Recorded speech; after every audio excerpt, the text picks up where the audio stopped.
Welcome to the Roasted Snow Horror Show, where fear and dread go head to head. Welcome to the show, where the screams collide, where blood runs cold, and the shadows hide. Each week a fight, two films will clash. Last week's champ, will it burn to ash? The Roasted Snow Horror Show, where fear and gore will always flow. One film wins, one must go. The Roasted Snow Horror Show. Lights go down, the fight begins. Which nightmare takes the final win? You pick your side, we'll break it down. The Roasted Snow, the goriest showdown. and here are your hosts. Chris and Ryan! Welcome, everyone, to the Roasted Snow Horror Show. I'm your host, Ryan Rosted. Everybody thinks my last name is Roasted. That guy is the Snowman, Chris Snow, sexual Tyrannosaurus, Viagra pill with a face, fucking whatever you want to call him. I got nothing. all the acronyms, all the names, all the nicknames. All the things, yeah. The mother of dragons, the breaker of chains, the First of his name. I gotta. You know what shirt I'm wearing, but what shirt are you wearing? I see Galaxy something. Galaxy's best dad. That is love it. Absolutely Right? love it. Yeah. He's not the Galaxy's best He's dad. not even a good dad at all. No, He tried to kill his son more than once. he's an absentee father. To the max. Well, so Chris is wearing a shirt that doesn't make sense. I am wearing a shirt that does make sense because we're going banana land tonight. Oh man, it is bananas and pajamas. Insert bananas and pajamas video here. Bananas in pajamas are coming down the stairs. Bananas in pajamas are coming down in pairs. We're going crazy with them. Insert Ric Flair. Woo! Right here.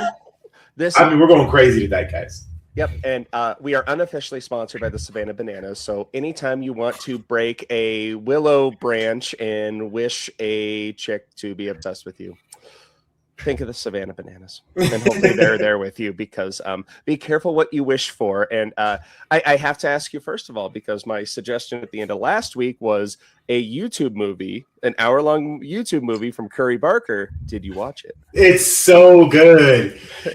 and milk and cereal, of course, is what you're talking about. To take it a little bit further too. I don't know if you've been watching Curry Barker and Collins. Is it Collingsworth? Something's Collingsworth is his partner. He's in this movie. I can't think of his name. They've been doing fun little sketches since about the pandemic. They were huge on TikTok. Obviously, migrated over to YouTube. So I've been following these guys, and they're not a comedy troupe, but their YouTube page, which is this. That's a bad idea. If you guys haven't looked at it, number one, jumping back into Milk and Cereal, the film, go watch it. Fantastic, because that migrates into what we're going to talk about tonight. But also dig through their shorts a little bit. Funny guys, really. And I haven't dug into too much of their comedy, but I did after I watched Milk and Cereal. They had an award-winning short horror movie called The Chair. It's like 20 minutes long. That was pretty solid too. But these guys, Curry Barker, he dropped out of film school because he was just like, instead of learning about it, I'm just gonna fucking do it. And this is America. I thought this was America. Isn't this started America? on YouTube. Yeah, is it? This is America. I thought this was America. And to see where he came from just these YouTube shorts, all this to I believe this is the #1 movie in America right now. I think it wasn't an $800 budget like Milk and Cereal, but it still wasn't a super $750,000, I think, which is nothing. That might as well be $800. It's a drop in the bucket. And this goes to what we've been talking about a lot in the past too, right? Like I think I'm encouraged when I see filmmakers like this making these kinds of movies because it kind of reinforces, like I said, what we've been talking about.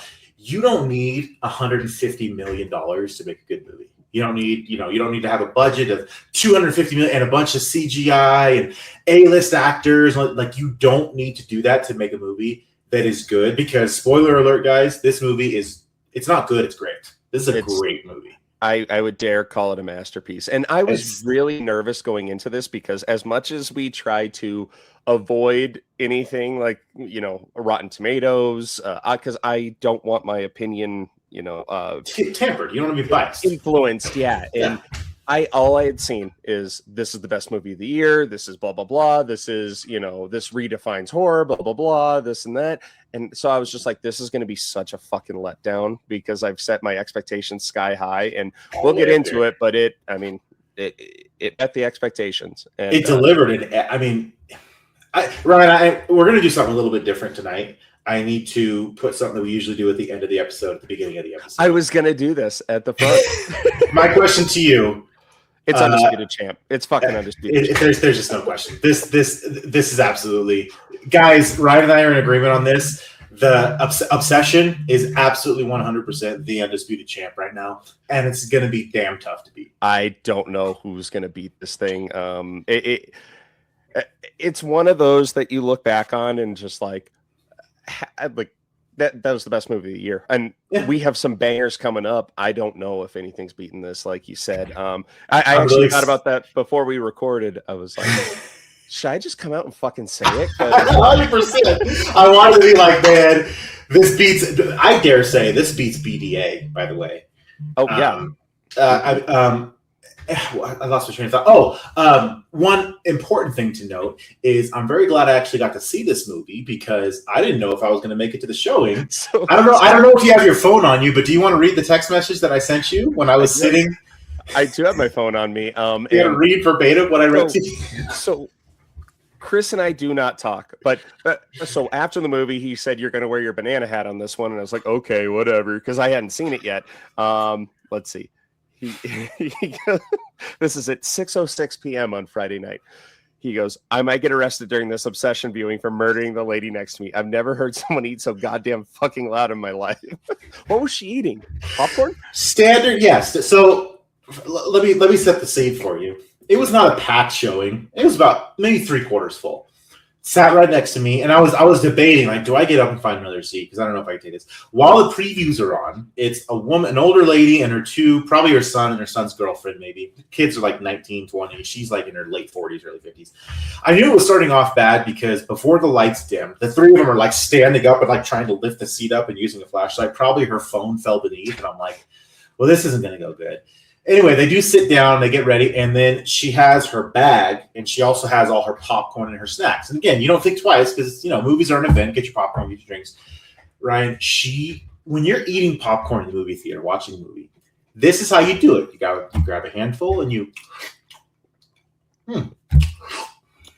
I kid you not. Right now. Yeah. I kid you not. Into the first probably 10 minutes of the movie, she did stop, because you finished the popcorn. It was this, and I'm one seat away.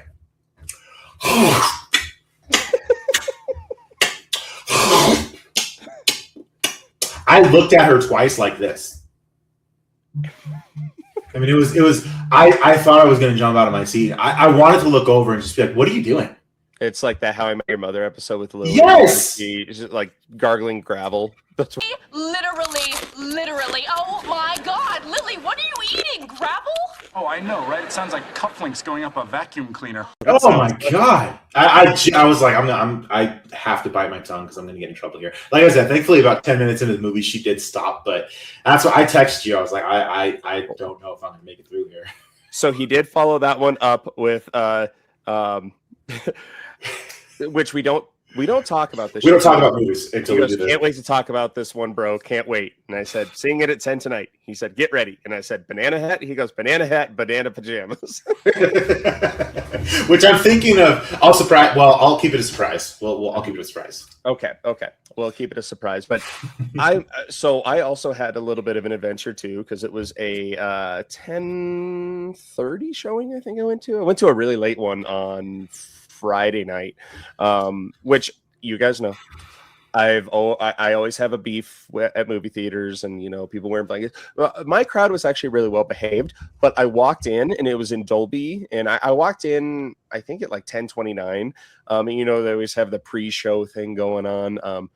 Nicole Kidman. This is nothing. The lights are on, nothing. And the last time this happened was before I saw Sinners, and they ended up canceling the movie because the projector was fucked. So I thought that was happening this time. So like the Sinners, I took that voucher and went to another theater to see Sinners. But maybe it wasn't Sinners. I think it was Sinners, but I'm not positive. I'm pretty sure it was Sinners. So I'm like, fuck. And then it gets to be like 10:40, and I'm like, God damn it. Then finally, projection, he's like, oh, I'm so sorry. Let me fix this. And I'm like, is he really going to fix it, or are we going to be fucked? And I was so excited to see this movie. So he comes down and he's like, okay, guys, I got it fixed. No previews. Let's get going. And the crowd cheered. And I'm like, well, I'm happy about the movie. If you cheer for missing previews, I'm going to fucking throat punch you. They had a great preview for Back Rooms. Yeah, they did the Scary Movie trailer again. See, I missed out on that one. And for if you guys don't know, as long as the schedules match up, I believe that movie comes out June 5th. So in a couple weeks here, that's going to be a live one. We're going to do a live podcast after that one.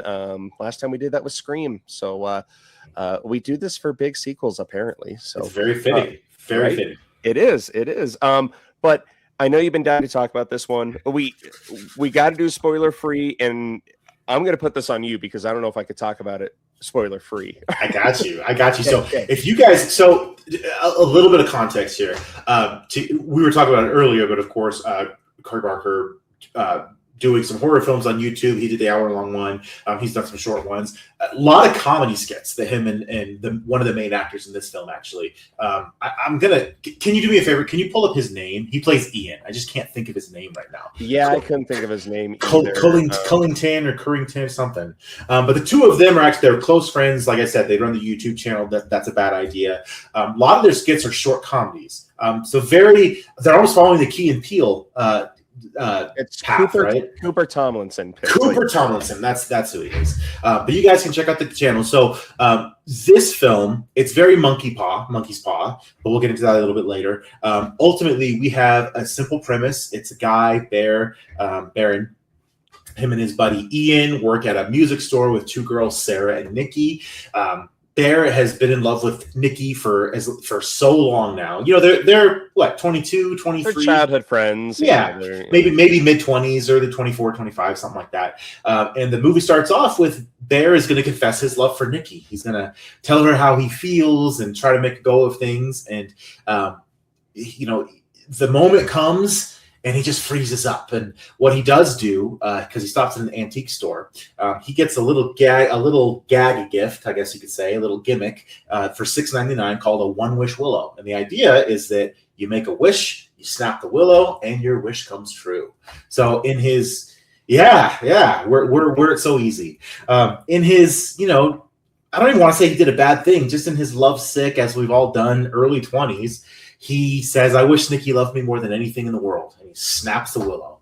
And lo and behold, his wish comes true. But I think what a lot of people don't consider when you want someone to love you more than they love anything in the world is what's the word I'm looking for? Maybe the psychopathy that might come along with that, and the lengths to which someone will go to make you theirs. And I think that's the spoiler free. This movie was fucking exhausting. Just for that, and it's the age. Be careful what you wish for, and very monkey's paw, very. And the other thing too, and I want to we'll circle back to this when we get to the end of the review, but I loved how this movie it starts and then it's kind of funny, and then it kind of teases you with some horror stuff, and then goes back to the funny, and then it's just uncomfortable, and then it goes from about 25 to about 90 to bananas. Yeah. I mean, I'm talking light speed. And like I'd say the first half of this movie is kind of a slow burn. You're uncomfortable. And even before that, you're like, oh, this is actually going okay. Yeah. And okay. We're going to spoiler. Let's get into it, baby. We're going to spoiler town. If you guys have not seen this, turn off the episode and go see it. I mean, this is one you want to see. Let me put it this way. If I had a one wish Willow, I would wish that I could go back and watch this movie for the first time again. Snap. So here we go. As Chris said, the movie starts out with our guy Bear, and he is talking to the camera and confessing his love for Nikki. It turns out he's talking to his buddy Ian. And the waitress. And the waitress. Yeah, the random waitress that is there. Very small cast in this movie, by the way. But again, kind of low budget. Here. They just do. Andy Richter shows up for some reason. Yeah. And basically, he's just like, no, dude. So Ian is like, just tell her how you feel, man. He's like, okay, well, I'll do it at trivia tonight. And he's like, no, you can't fucking do it at trivia. Like, he gets really weirded out about being at trivia because they're going to go with Sarah, which I don't know if you thought this too, but when I first met Ian and Sarah, I thought they were a couple. 100%. I 100% thought they were together. And then the idea is that Bear and Nikki would get together and then they're, couples. Yeah, but it turns out that they are all just four friends. They are platonic. Obviously, Bear does not want to be platonic with Nikki. And you meet Nikki before they get to trivia. Bear goes back to his house and his cat got into some of his pills and has unfortunately and the moment I saw the cat, I thought of you and I was like, oh God, I hope Chris was okay during this. It hit me right in the feels. You guys don't know. That's why we're Galaxy's best dad. I am the cat dad. And ironically, my cat's names are Anakin and Ahsoka. So the shirt fits. And it's just like out of nowhere. You're like, okay, what the fuck? The camera pans up to a dead cat and a bunch of oxycodone pills on the floor. Mm-hmm. And Bear is devastated. You can tell he's a little socially awkward, but he is like devastated. So he's trying to figure out what to do with his cat. He's like I believe they show him putting it in like a trash bag and it's like all stiff. It's just, if you've ever had a pet die and you found it, it hits you. Like I personally have had a cat. I found him, like that. It sucks. But yeah, I was thinking of you on that. So I'm glad you still like this movie after that. Still liked it. And there's one scene. Yeah, you're gonna allude to it. Yep. So he gets a call from Nikki, his crush, and she's like, I can't wait to see you at trivia tonight. And you can tell like she definitely sees him as a brother type. He's friend zoned. He's 100% friend zoned. He's so hardcore friend zoned. It's not And obviously, you and I, we could relate to that. We've been in our early 20s. We've been in love, like, oh, I love you, and you don't even know how I feel. And we just go home, and it's the worst feeling in the world. Guys, you're listening. You know exactly that feeling. Yeah, and we are here for you. Come to your friends at Roasted Snow. We do not judge. We love you. Hey, we see you. We see you. Yeah. Mm-hmm. Don't grab a one wish Willow, and we're getting. So Nikki basically, you can't turn down your crush, even if you've had your pet die. Like he cannot turn her down. He is low key obsessed with her, but that's not where the obsession comes. I mean, I guess it could be a double meaning obsession here, but he basically I think she says that she like dropped her crystal necklace. Yeah. So that's why he ends up on his way to trivia, going to this antique store, and they're out of crystals or they don't have the right ones. And he ends up just on a whim buying this one wish Willow, and the cashier behind the register is on her phone. She doesn't give a shit. She's like, okay, here you go. And it's very prevalent. It says $6.99. So it's like, okay, cool. It's kind of like you can buy a Ouija board at Target. We've talked about that before for $20. Boom. You can go commune with the spirit world. Summon a demon. Sounds great. Yeah, let's do it. So he goes to trivia and Nikki comes in and you really start to see ironically, this is like the only part of the movie where you get to see the true Nikki and who she really is. And she is a cool chick. She's a good friend. She's fun. Yeah. She's there for him when he says about his cat and how he didn't want to go out tonight. And like, she is just like anyone would want to hang out with her, honestly. Like, she's very abrasive. She gives her friends shit. They give her shit back, blah, blah, blah. And he's about to tell her how he feels. And Ian's sitting there going, no, fucking don't. And you're like, man, he is really like hardcore on this, thinking it's not the right time. Ends up that Ian and Sarah want to go bar hopping a little bit more, and Bear doesn't want to. Nikki also doesn't want to, but doesn't have a ride. Bear gives her a ride home. And we've all been there where you want that right moment with your crush and you are terrified. And this movie does a really good job of making you re-feel those feelings. Oh my gosh, it took me right back to being like 21. Like in high school. High school, honestly. Yeah, it took me back to being 17 and trying to be like, I like you. Nope. I like you. Putting yourself out there. It's scarier than any horror movie. It's pretty damn scary. And he can't bring himself to do it. And she gets out of the car and is about to leave. And then she flat out says, she's like, if you like me, you need to tell me. And do you like me? Yeah. Because if you do, now's the time to say it. And he still can't do it.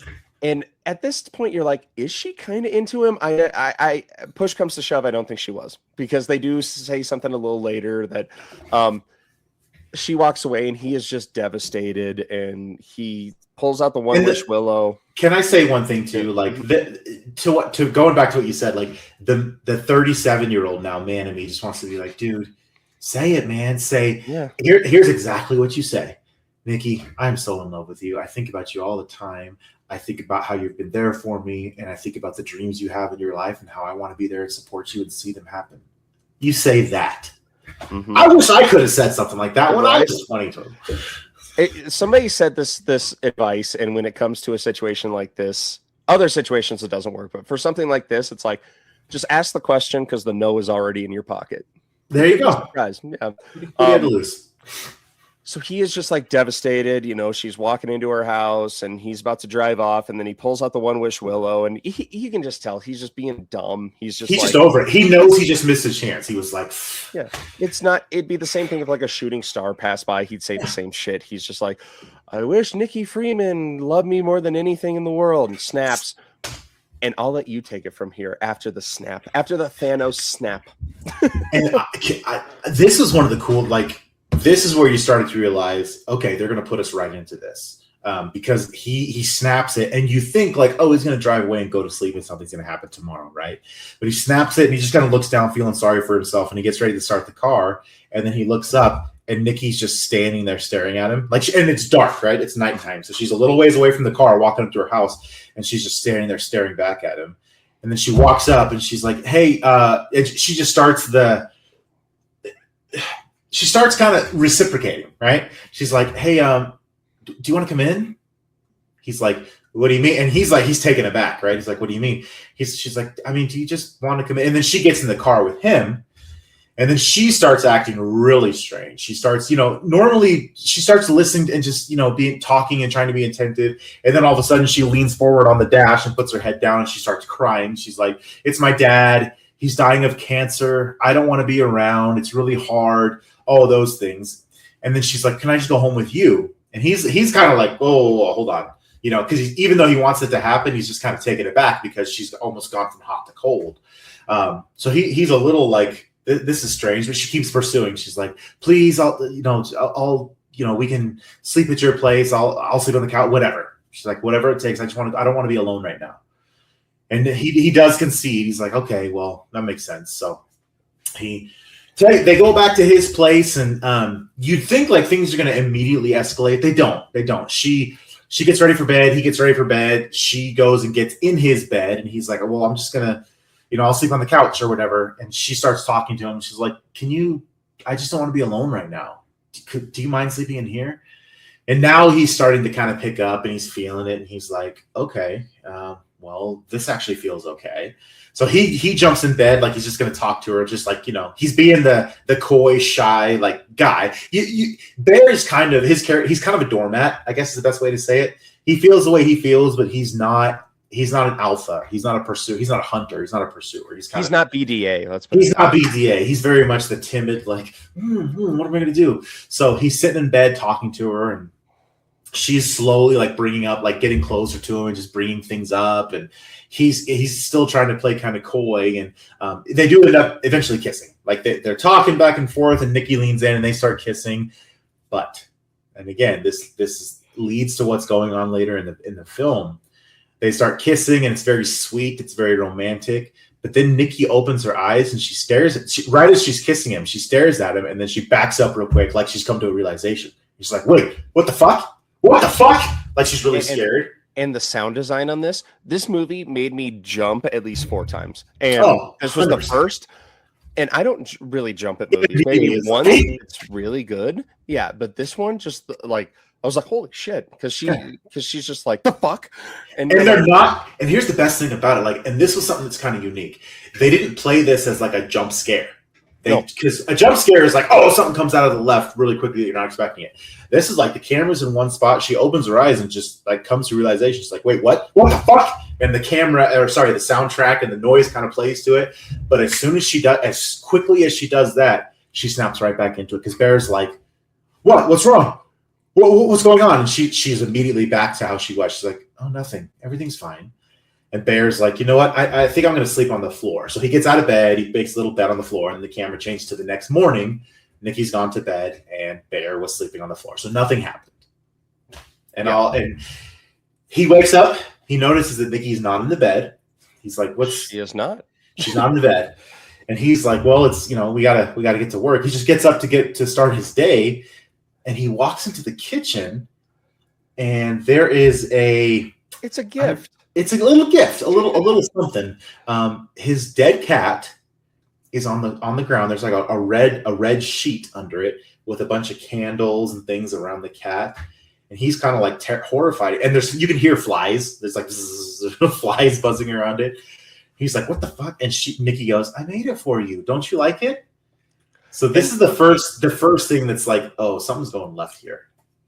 Well, and it's so subtle because like she in her mind, she's just doing something nice for him. But they do end up going to work the next or that morning. He's just like, okay, I got to clean this up. And they go to work and everything seems pretty normal. She's, Nikki's talking to Sarah. Everything's good. Bear makes a beeline for Ian, kind of like off to the side. And this camera work is fucking fantastic. I was just going to say the same thing. Because he starts talking to Ian about he's like, dude, Nikki stayed at my place last night. And you can focus it like, picture me if I'm Bear, okay? And I'm talking to you as Ian. So the camera goes back and forth. Behind Bear, right out here is the cash register. And it's blurred. It's not focused. It's focused on Bear. But you can see Nikki standing out there and she's just staring straight at him like that. Yeah. And they're having this conversation and you keep waiting for the camera. I kept waiting for the camera to go back to Ian and then come up and then she's standing right there. Nope. She just keeps staring the whole time. And, Ian's just like, what the fuck? Like, how is all this? And so these little seeds of just wow, this wish really came true, which obviously, because you're seeing this horror movie, but just the lengths that this goes, and I'm gonna try and save my praise for this actress until the end because I could talk the whole episode about this and her transformation here. But basically, what happens from here is they basically have a happy-go-lucky montage. They kids in love. They're a couple. They're they're having sex all the time. Yeah, kissy, making breakfast together. Yeah, it's all good. It's all good.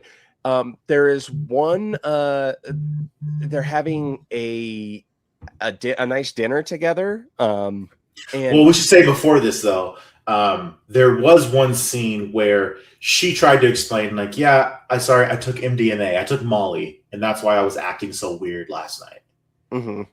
So she tries to chalk it up to that, but again, before the loving montage thing, she actually does admit her feelings for Bear. And he reciprocates, and that's when the notebook and the rom-com montage starts. Yep.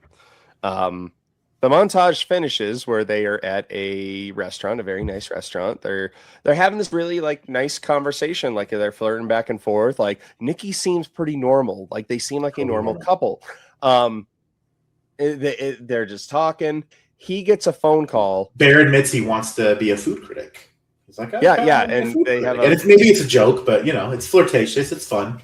Yeah, they have a nice little bit about it. And he gets a phone call, and it's from Ian, and he goes off to the side, and again the camera work here because he goes around the corner. Yep, goes around the corner, and she gets up from the booth, and she just stands there staring, him talking on the phone. And on this phone call, Ian says that he talked to Sarah, and Sarah said that Nikki had confided in her that, yeah, like she just sees Bear as a friend. Like he's a great dude, but he's just a friend. Well, she also says that, the father of cancer is fine. Yeah. Not a problem. Not a problem.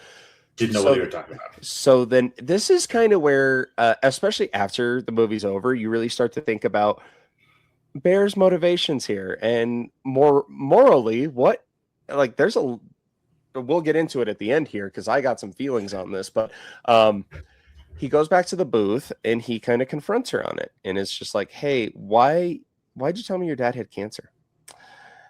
And I forget the excuse that she uses. She's just like, is this where she says she took the Molly? Or no, she says she just kind of, her attitude changes and she kind of deflects. She's like, I don't want to talk about this. Don't, you know, like she just kind of deflects the question. Like, I don't really want to talk about it. She doesn't really give an excuse why she said it.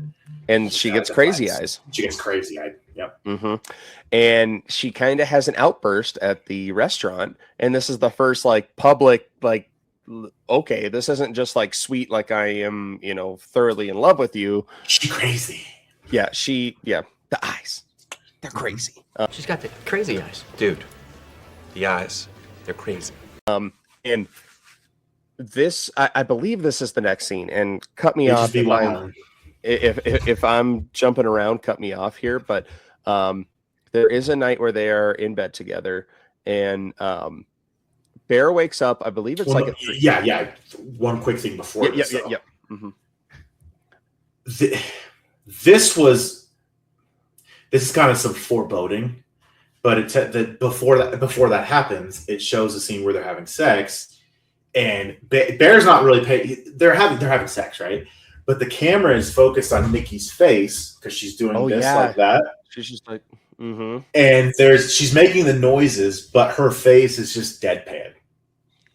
And there's a tear running down, just what single tear running down her eye. And that's where, again, to your point, it's like you're kind of questioning Bear's like, what's really going on here? What's really going on with Nikki? Because at this point, he knows that he's made a wish and that she's acting very different than she normally does. Ian and Sarah have said as much. They're like, you know, clearly something's wrong with Nikki, and it sort of feels like you're taking advantage of the situation. And he's like, no, it's not. That's not what's going on. We're in love, all that fun stuff. Which, I mean, I don't like. We'll get into it. I don't think I don't think it's malicious, but it's still just like you know that something is not right.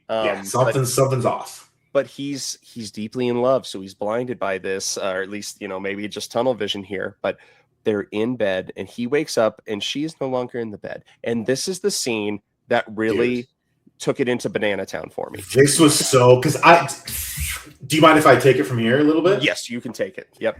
So to your point, he wakes up and the camera kind of shows him laying in bed, and he wakes up, he sees she's not next to him, and he's like, Nikki, and the camera sort of pans to camera sort of changed to what he'd be seeing. It's just a dark room. He's looking off the foot of the bed. I did not see Nikki until she moved. I saw her right before she moved. So he's standing off. He's kind of staring at the dresser. Maybe I can't remember if there's a mirror, but it's a dark room. Just imagine waking up and staring off the foot of your bed and looking down, right? And there's no sound. Sound. It's completely dead silent. Nikki, like I said, I did not see Nikki.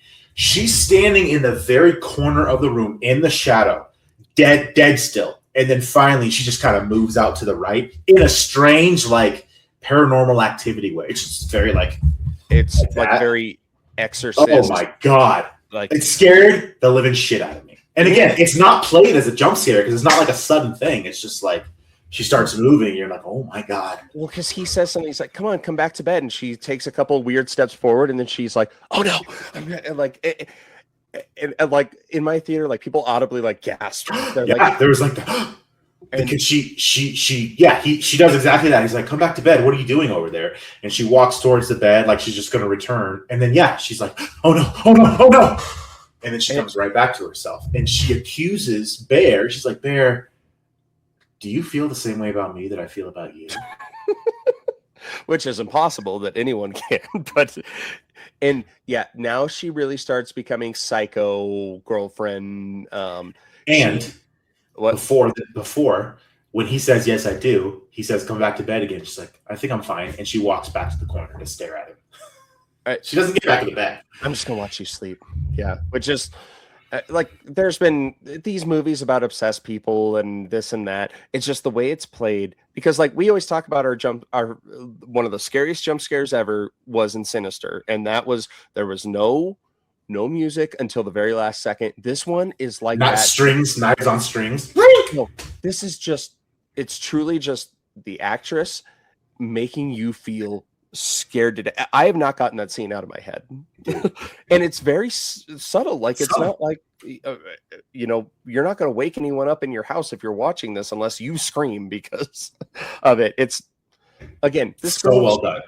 And when I went into this movie, I'm like, there's no way this girl's going to scare me. Like, you know, no matter what performance she puts on. I didn't even know who she was. I had to look her up, and I saw that she did some roles on like Superman and Lois, and like she's kind of she's 25. She's clearly great actress, though. Yeah, it's all her. I believe it's the next morning. Bear has to go to work, and this is the first time they're going to be separated because she's not scheduled that day, and he's kind of like. He goes into the room, the living room, and he notices that she has duct taped the door shut.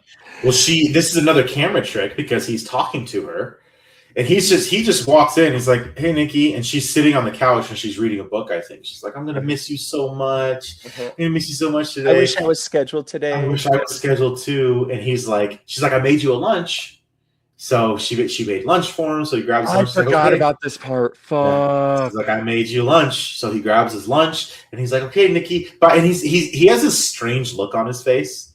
And then he turns and you can see that he saw this when he walked into the room, but you're just now seeing she has duct taped the door shut to keep him in. And I'm not talking about like, oh, it's over the side. She has used 2 rolls of duct tape. It's like if there was a zombie apocalypse and that's all you had on you, like the manic trying to keep the door shut. That's what it is. And he's able to force it open. He ignores it. He's like, okay. He just kind of ignores it. It's like, which is, it's pretty funny how that goes. And then she stands up and she's like, okay, bye. I love you. And the door closes and she just stands there. And then you see, she starts to piss down her leg. Like this. Stands there like this. I'll see you when you get home. Yep. She starts to piss down her fucking leg. He goes to work and he starts talking to Sarah, and they actually have this really nice. You can tell they kind of like Sarah kind of has a thing for Bear, and they mention it here and there. And he starts eating his sandwich, and I forget what the tip off was on what is actually in the sandwich. He was eating the sandwich, and on top of the sandwich, on top of the Tupperware, it said for my future food critic. And it's kind of, you think like, oh, that's cute. And he takes it aside and he's eating the sandwich. Then him and Sarah have a moment. You find out she's applying to different art schools. She's trying to get into art school. Her dad is actually the music store owner, Andy Richter. Mm-hmm. They kind of go off to the side. Barry eats more of his sandwich. You see that she got a letter, but she didn't get into the school she wants, and she only has 1 school left. So it's like, and she comes back, and Bear asks her like, how many more schools? And she's like, just 1 left, just waiting for 1 more letter. And he kind of encourages her, and like you said, they have kind of a moment together. And then she's like, "What's this?" And she picks up the Tupperware, and she takes the Post-it note off, and on the back it says, "What's the verdict? Cat?" ? Yeah. And then he immediately finds a trash can and pukes it up. So he is like, he's losing his shit now. She made a sandwich out of his dead cat. Yeah. Yeah. So at this point, this finally gets him to, have some action on this. He drives back home and he sits out in his car before he goes in his house. This looks scary. Where Nikki will be waiting for him. He calls the customer service line, which I had in my mind. I'm like, what if this is the same customer service line as the fucking Substance? But he calls the customer service line, and they showed this in the first initial teaser, which really hooked me into it. And like, I got to see this movie, even though it told you none of the plot. And he says, can I alter the wish? Can I alter the wish? And they're like, no. He's like, do you want to cancel the wish? And he was like, well, no. And they're just like, no, you have to, you can't modify it. And he's like, yeah, but this isn't, it's the first acknowledgement where he's like, but this isn't like real. And he goes, just because it's not her doesn't mean that the love isn't real. And he's like, what the fuck does that mean? And then the voice on the other end is like, would you like to talk to Nikki? And you just hear her yelling, screaming for help, screaming in anguish. Where? So you have almost like she's in hell. Yeah, that's what I took from it, because you don't know where she is. They've like hinted at the fact that her soul might not be in there, because like at this point it's like, oh well, maybe just in her mind she's now in love with him. But it's clear that somewhere Nikki's consciousness remains, and it's in anguish, completely against her will. And that's where I really started thinking. I was just like, Bear obviously feels awful about this. Well, this is where he starts turning things around. Like he kind of does, because there is a scene coming up soon where you're like, yeah, maybe not. But another point here is that when he makes the call, the guy he's talking to is like, do you want to cancel your wish? You can't cancel it. It's only going to expire. You can kill yourself. It'll expire when you die, or if Nikki dies. Yeah, it would expire. It would be no more. Yeah. So in this, it's like, how much do you truly love Nikki, like the real Nikki, because she's trapped and now you have this knowledge. Like, he could play dumb all the other times, whatever. Like, oh, Ian's lying, Sarah's lying, whatever. She really loves me. There's no denying it now. You're in it. The person you have been with it's just a hollow Nikki.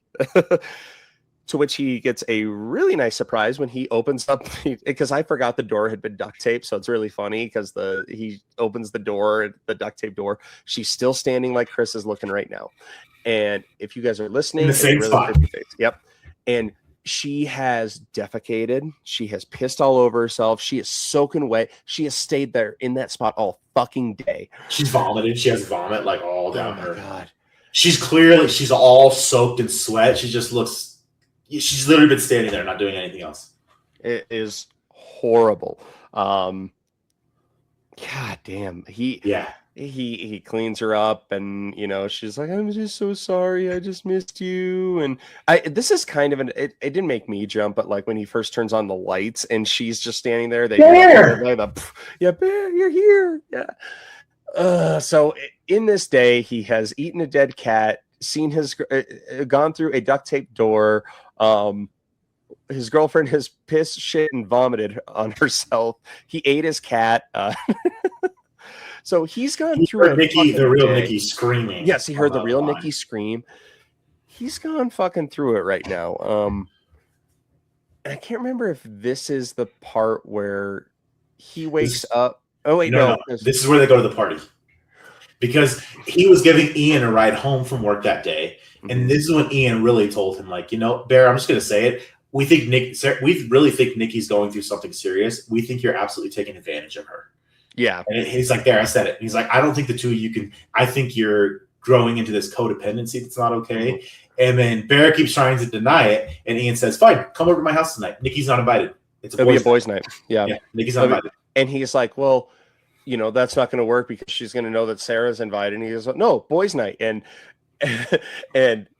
this part was really funny. And I got to back up a little bit because a couple things were really funny. If you've been in a relationship, you will understand this.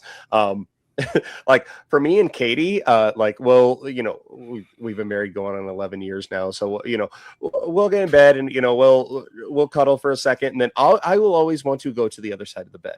It's just after the first year, it's just like it's comfortable. It's like, yeah, but sometimes she's not ready for that. So she'll be like, no, stay. And there's a part in here where he tries to pull away in bed and she fucking screams.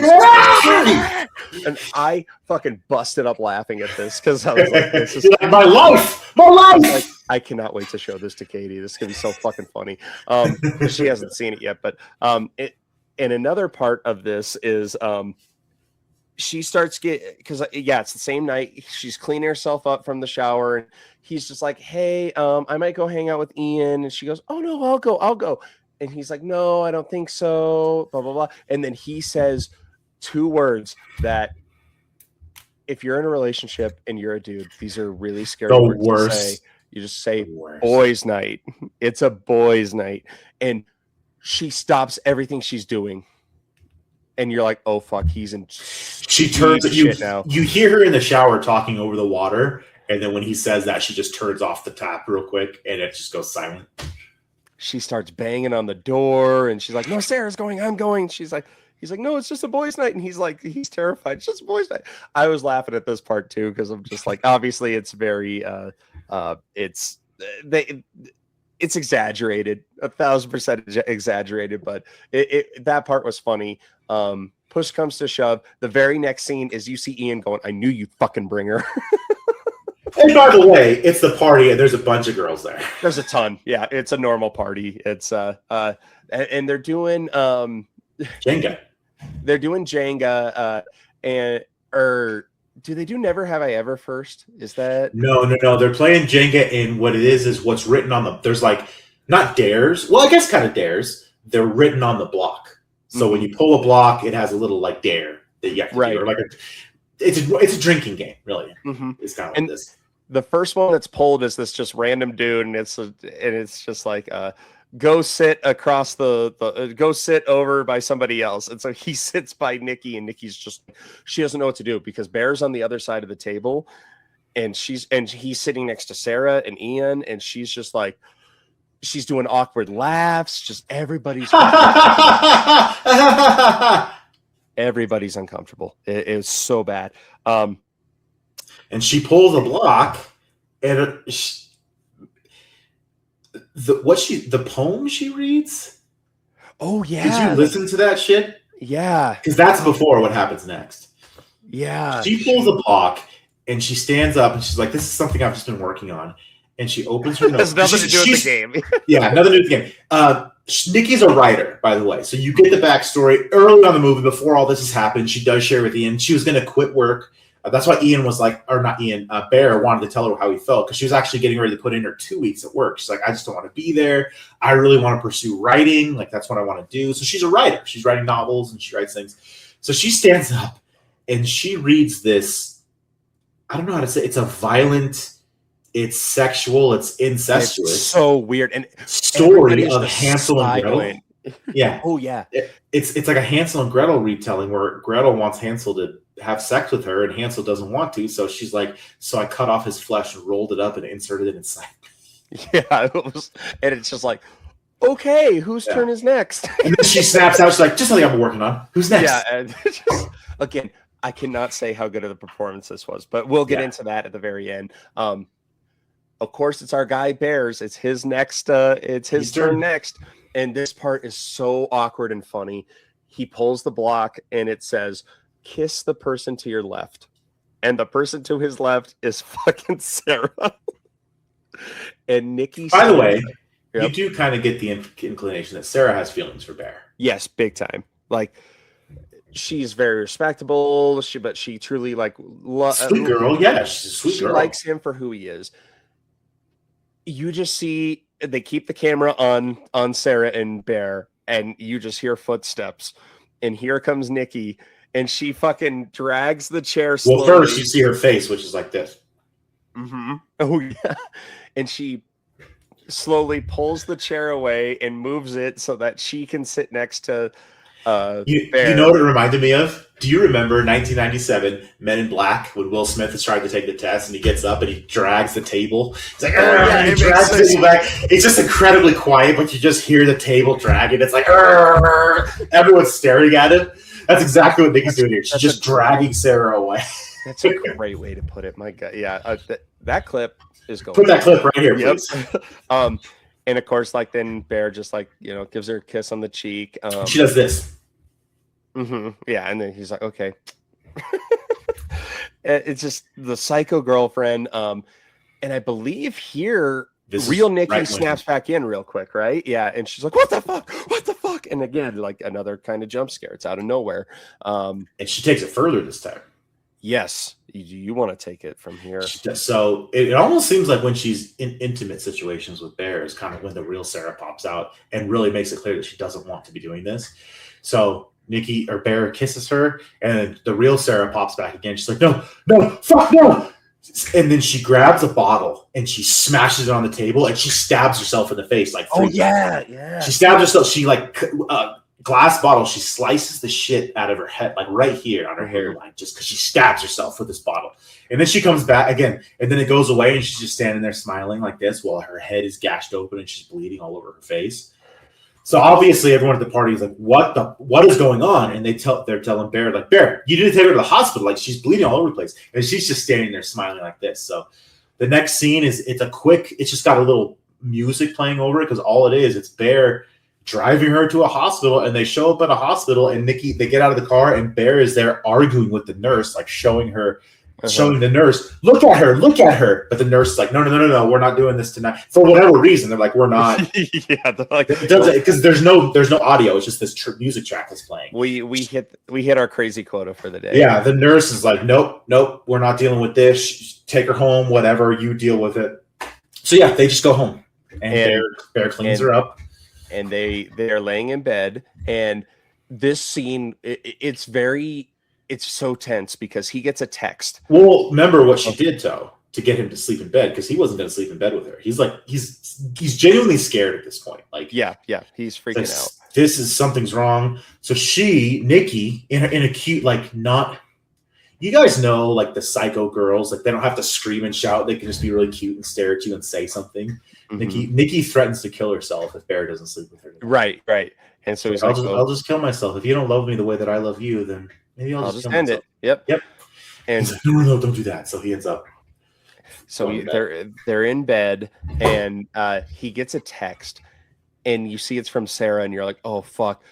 A great cam work again, because you keep thinking the whole time like Nikki's going to be popping up behind him reading the text, and it says like, can you meet me at this park?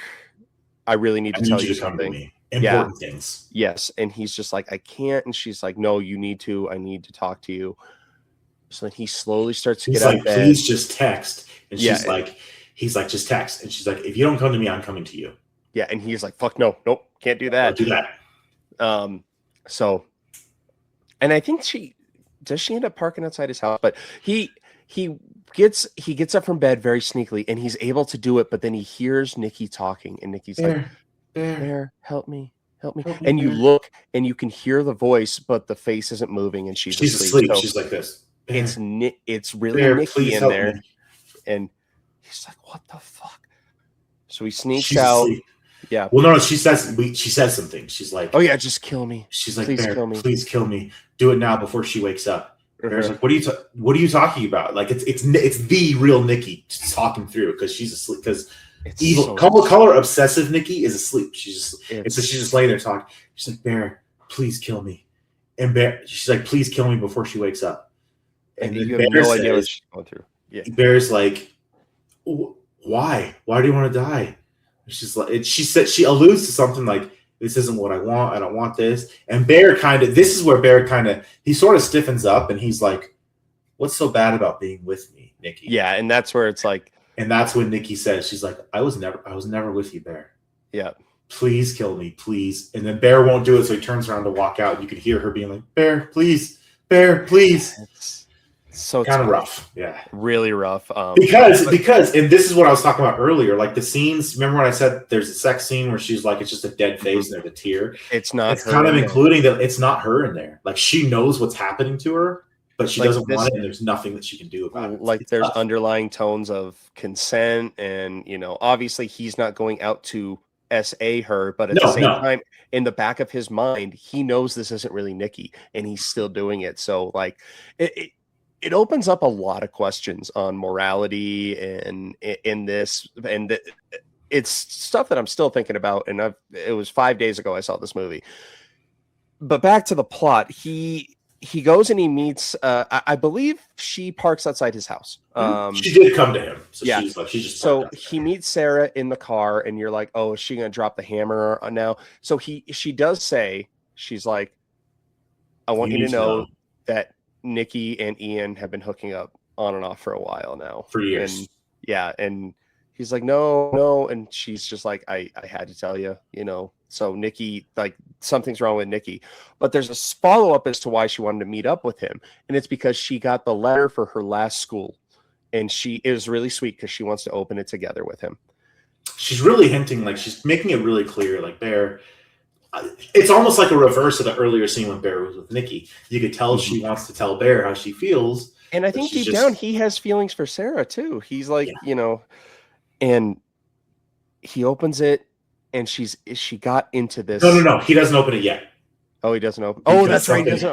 Something happens. God damn it. So, do you guys remember when we were talking about earlier that this movie goes to 90 miles an hour real fast? And this is the accelerator. Yep. Because something's going to happen. I thought it was, they're going to look up and Nikki's like in front of the car, like, staring at them. Boy, I wish that was the case. I wish that was the case. Yeah, no.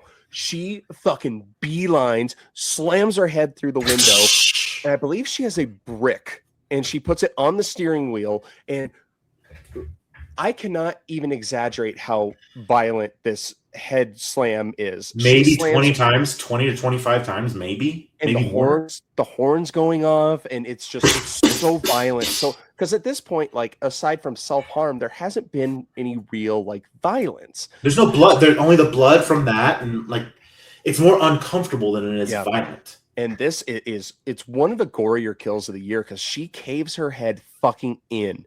This innocent character that at this point, I thought there's blood flying all over the dashboard and all over Bear. He's just like, I thought she was going to be the only survivor, and then that totally fucking flipped this. And I do think it's funny because it is a callback to Milk and Cereal because there is a brick mentioned in Milk and Cereal. Little Easter egg. Yeah, a little fun Easter egg there. And just they show her face when Nikki's done. Because, like I said, it's like 25, maybe 25 to 30 times. This is a quick aside. I did, as I always do, I Wikipedia the movie after I watch it just to learn anything behind. What's his name? Curry Barker was like, we actually had to remove 7 slams because the extra 7 slams put it into NC-17 territory. For a movie that had nothing anywhere near an NC-17.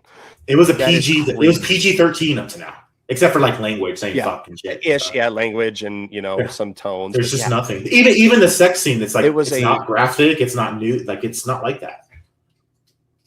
And it's so brief. Things like that. But they show her face after she's done. She's just, or what's left of it, I guess you should say. And it's just a bloody not much of it left. hole with it's like an eye hanging out. She's so dead. Mm-hmm. And to add insult to injury, Nikki says, "You have to help me with the body." And she reminds Barry, she's like, "This is what you wished for. I love you so much." Yeah, remember you wanted this? You wanted this, Bear. You wanted this. Because Nikki's back to, after she does that, she's just like, "Didn't you want this, Bear? This is what you want." And there's a lot of scenes where they like don't show her face, and it's like in shadow. Oh man, it's just awful. So Bear at this point, he's had enough. He makes his way back to the antique store, and still covered in blood. He's talking. Yep, and the person's just like, the work in there is just like, oh, it's a new guy. It's not the lady that he bought it from, but yeah. Yeah. And he's like, where are they? He can't find the One Wish Willows. He's like, where are they? Where are they? And the guy's like, what are you talking about? We've never sold those. And then he's like, I'm just fucking with you. They're right here. And then he's just like, okay. There's like 2 or 3 left or something. Yeah. And he buys them. And he's just like, I need to do this. And the guy's like, you're fucked, dude. Like, you can't undo this wish. He's like, the only way out of this is if someone wishes you out of it. And he's like, okay.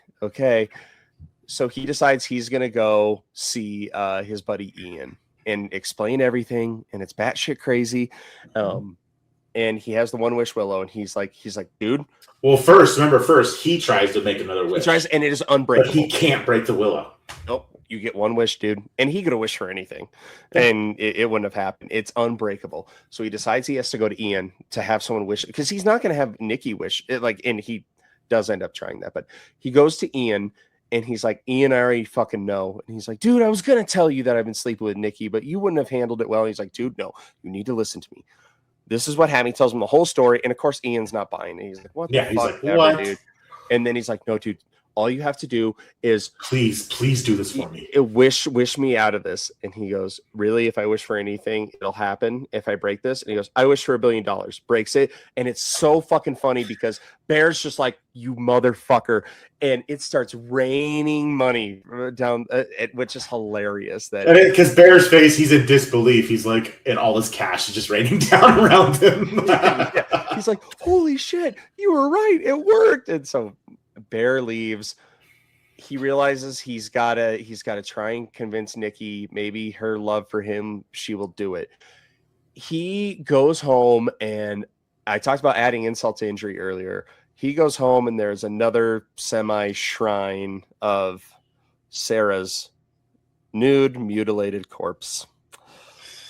Like, I think she's like spread eagle in a chair. She's like, she's nude and she's like back like this, spread eagle, and her face is obviously still completely right. And he kind of just like Sarah's clothes. Oh yeah, and he kind of is just like dismisses it. He's like, whatever, I don't have time to fucking deal with that right now.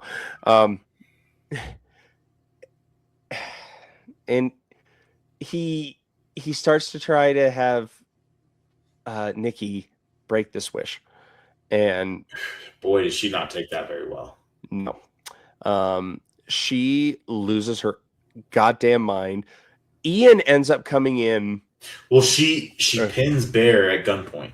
Like she pulls a revolver out and she jumps on him on the couch, and she's like, "I'll fucking kill you, and then I'll shove this right in my fucking goddamn pussy. How about that?" Yeah. Oh yeah. She went full exorcist.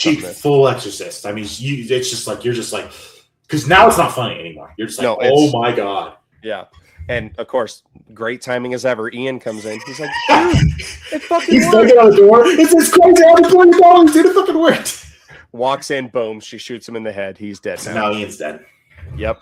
And what else does she do to a Bear here? Because she does that. She threatens him. She's like, I'll kill us both. She's doing the crazy psycho girlfriend thing.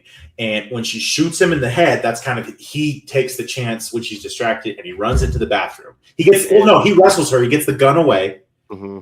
And then he runs into the bathroom and locks the door. And you can hear her just like banging on the door. She's like, Bear. She's back to like psycho girlfriend. Like, yeah, please. I just love you so much. We do need to say he did leave the one wish willows out there on the table. Yes. So he goes into the bathroom and he kind of has this realization at this point. He's like, Sarah's dead. Ian's dead. This is my fault.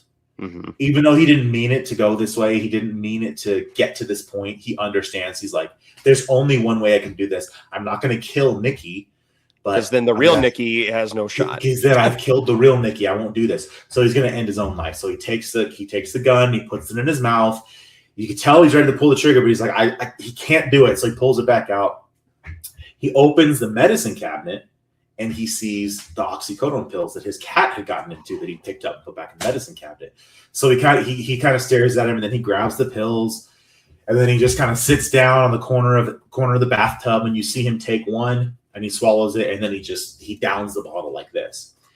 And he's kind of sitting there, and Nikki is still banging on the door, and then all of a sudden she goes completely silent. Like she just stops. But it's kind of a side thing because the camera's really focused on Bear. You're realizing like in his face, like what he's just done. Mm-hmm. So he kind of comes to himself, and right as that's happening, he's like, I don't want to do this. He's gonna puke him up.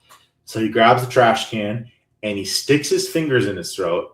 And right when he does that, right as he sticks his fingers, the thing about the one wish willow is as soon as you pull it out, there's like a little chime that plays. Oh yeah, it's like a little jingle, like a 5-second jingle. As soon as he sticks his fingers in his throat, you hear that 5-second jingle, and then you hear a snap. And right when that snap happens, Bear just stops, and his eye, it's almost like he got shot. He just stops, and his eyes open real wide, and his pupils dilate. And he just puts the trash can down and stands up, and you can tell Nikki has taken the one wish willow and wish the same thing. The same thing. Yep. And he stumbles out, and of course, he hasn't been able to throw up the pills yet. He still has taken all those oxys, so you kind of know where this is going. He starts foaming at the mouth. He is dying. Well, he walks out and he kisses Nikki. They share like one demented moment, right? Where they're both under the influence of this wish. Soulmates, I guess. Yeah. Not unsoulmates, soulless mates. And then he ends up dying in her arms, and she is freaking out because her love just died. And then such a great performance here because he dies. It's like 10 seconds. She's just like feeling it, like, oh my god. Then you can tell something changes because she's crying and she's like kind of surveying comes to herself. You can tell surroundings. It's real Nikki again. Nikki's back. You can't blame her. She freaks the fuck out. There's Sarah's corpse. There's Ian's corpse. She's holding Bear's corpse. And so she got out of it, but now it's this whole new hell, and that's how the movie ends. Literally, the movie goes to the credits right there. So your final girl is Nikki, but my God, how ironic. Yeah, bravo. I mean, tip of the hat. So many things about this movie, but I kept alluding to it. I got to get this actress name because Indy Navarrete. Yeah. My God. And she had said that her inspiration for this was Toni Collette in Hereditary. This is right on that level. It's so on par. And Toni Collette is an established actress. She has a lot more experience. She did fantastic. She's a veteran. This one, you're playing two different people, vastly different people. And you have to make it believable. And she does. Point where she needs an award. Bottom line, she needs an award. Absolutely, she needs an award. But my God, what a movie, dude. I mean, I'm speechless, right? I mean, this is everything that I love in a good horror film. It's a low budget. It's made by guys that are not trained to make films. They just love to do it. They did YouTube, they did TikTok, they kind of cut their chops doing the short form stuff there. The direct Curry Barker's, obviously he did the Milk and Cereal one, the longer form one that he released on YouTube. He's kind of done some shorts. It's like these guys and they're friends, right? Curry and Cooper, they're best friends. They've been doing this for a long time. And it's like they've taken something that they love so much and they brought it to this level, and they did it affordably. They did it without, they don't need major studios back. And A24 picked it up because obviously A24 is a great distributor and they want to take chances on the little guy. Blumhouse, same thing. But this is what's going to drive horror into the future. This really is. These low budget, fresh minds who have these ideas, and they're not afraid to tell a story that doesn't, all the other shit doesn't matter. There's no, we need to be inclusive. And I'm not passing judgment or I'm not giving any opinion on this stuff, but it's like the story's not sacrificing anything for inclusivity or current political climate or anything like that. It's like we're trying to tell a condensed horror story about one thing, and it's so effective, man. And there's so many underlying themes here. You could rack your brain about if this was moral, if it wasn't. The main villain of the movie is fucking Bear. Like that's and he doesn't mean to be. He's almost like a anti-antagonist. He doesn't mean to be. He's not. There's only a couple of scenes where you realize like he knows what he's doing, but he's still going forward. And it's minuscule. It's only for a minute. It's only when and that's all of us, right? It's like it's not that bad, and then it goes that bad, and then it's like now I'm dealing with the consequences. And now I wish I could make a different decision. It's like that's humanity right there. Like we found the line. Yep, we found the line. So guys, I cannot say this enough to go see this movie. This is going to be up there. I'm going to be hard pressed to find something that beats this one, just because it's originality, it's scares, it's funny, it's performances. It hits every level. I could rack my brain trying to find something wrong with this movie.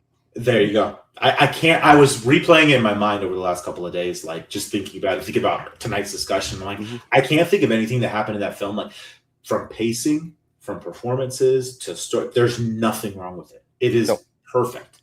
Masterpiece gets thrown around way too casually, even for me. And this is a goddamn masterpiece. But with that, You have a recommendation for tonight? I do, and it's a little bit different than we've done before. Okay. So rather than give you guys a movie recommendation, I'm going to give you a short story recommendation.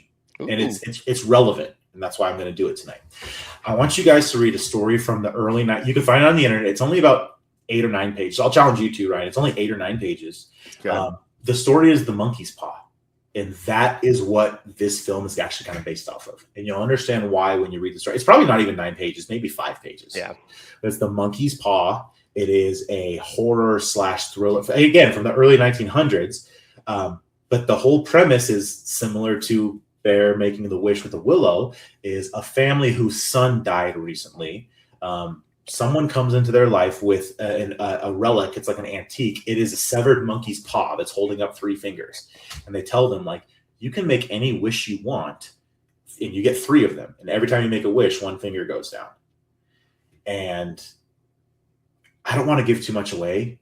I do want to say, but I do encourage you, man, take 15 minutes, take 20 minutes, read The Monkey's Paw. You'll see what I mean when I say, hey, it's related to obsession, because obsession is, it's not a retelling, but you can tell where the inspiration is coming from. God, is it scary? God, is it walk that moral line of, I just want X and it's not going to hurt anything if I wish for X, right? That's what Bear's thinking. I just want her to love me. It's not going to hurt anything. There are consequences to everything that you force. And that's what I'll say. So read The Monkey's Paw, guys. Well, and I'm going to give one that is an older movie, but it also has to do with possessiveness and a toxic relationship and all that. And I am talking about Reese Witherspoon. I'm talking about Mark Wahlberg. I'm talking about Fear. This movie is basically Mark Wahlberg plays this older dude, and Reese Witherspoon is in high school, and they start dating, and he's like this perfect guy. And then turns out that he is very jealous. He is very possessive, and it becomes kind of murderous. So watch it. It holds up even this far back. There's a scene where he's at a doggy door, and he's like, "So let me in the fucking house." So it's so good, so good. But guys, next week we got Passenger, which also, I mean, looks like a banger, man. It looks like a banger. It does. I'm excited for it. And then after that, we got Backrooms. And then after that, we got Scary Movie 5. We got fucking 3 weeks of bangers, including this. And then we're that much closer to Evil Dead. Fuck yeah. Let's go. And guys, a special treat to end this episode. Our guy, John, he has a Fire Stick, so he can actually watch pirated movies that are in theaters. So I had him watch Obsession. And you guys can listen to that as our outro tonight. His thoughts on what we've just been talking about. So, Chris, I love you, buddy.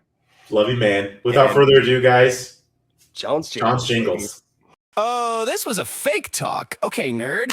You were on the highway to the friend zone. What the fuck? Is that a cat? Oh, that's nasty. And who names their cat Sandy? I mean, I guess this dude would. The old one wish Willow. Oh, man, if this fucker ends up with a 10-inch dong. Yeah, like no one sees you fuck's mouth talking. I cleaned up, did my taxes. Oh, and cleaned up my dead-ass cat. Not much. Oh, you messed that up, bro. What the fuck, Mr. Mumbles? What was the wish? No, that's the smell of dead cat. Yeah, I guess she's really, really sorry about his dead cat. Shit, I must be old. I would one-wish Willow the Avalanche to win the cup.